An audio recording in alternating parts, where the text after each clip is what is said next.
Hello everyone, welcome back to Guide to Everything. In today's video, I'll show you on how you can enter or link a PhillipCapital to NinjaTrader.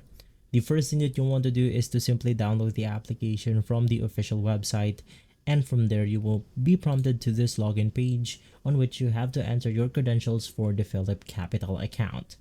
Right after that, we just have to enable a few settings in order to simply connect our PhillipCapital to NinjaTrader. First things first, you just have to head over to Tools, click on Settings, and then you want to make sure that the multi-provider is enabled.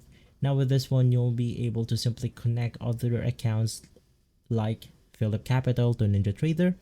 You have to make sure that this setting is enabled, click on Apply, and then click on OK. So right after, you then want to click on the Connections button, click on Configure, and then you want to look for NinjaTrader.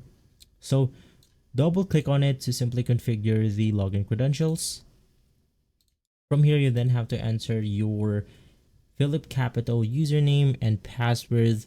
Click on Apply, and from there it will simply link your account together. If this video has been helpful, leave a like, subscribe, and follow Guide to Everything for more videos like this. Thanks for watching.